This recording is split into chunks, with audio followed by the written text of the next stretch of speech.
వైఎస్ఆర్సీపీ ప్రభుత్వం అమలు చేస్తున్న సంక్షేమాభివృద్ధి కార్యక్రమాలకు ఇతర పార్టీల నేతలు, కార్యకర్తలు ఆకర్షితులై వారు వైఎస్ఆర్సీపీలో చేరుతున్నారని ఆత్మకూరు ఎమ్మెల్యే మేకపాటి విక్రమరెడ్డి అన్నారు.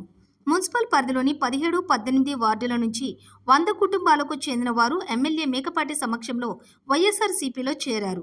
వారికి పార్టీ కండువాలు కప్పి సాదరంగా ఆహ్వానించారు. ఈ సందర్భంగా ఎమ్మెల్యే మేకపాటి మాట్లాడుతూ రానున్న ఎన్నికల్లో వైఎస్ఆర్సీపీ ఘన విజయానికి కార్యకర్తలు సమిష్టిగా కృషి చేయాలని పిలుపునిచ్చారు.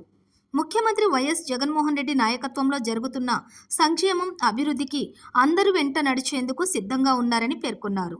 రాష్ట్రంలో ముఖ్యమంత్రి వైఎస్ జగన్మోహన్ రెడ్డికి, వైఎస్ఆర్సీపీకి ఉన్న ప్రజాబలాన్ని ఢీకొట్టడం ప్రతిపక్ష పార్టీలకు సాధ్యమయ్యే పని కాదని గ్రహించడం వల్లే మొత్తం పార్టీలన్నీ మూకుమ్మడిగా కూటమిగా ఏర్పడి 2024 ఎన్నికలకు వస్తున్నాయని, ఎంతమంది కలిసొచ్చినా ప్రజాబలంతో జగనన్న మళ్లీ ముఖ్యమంత్రి కావడం ఖాయమన్నారు.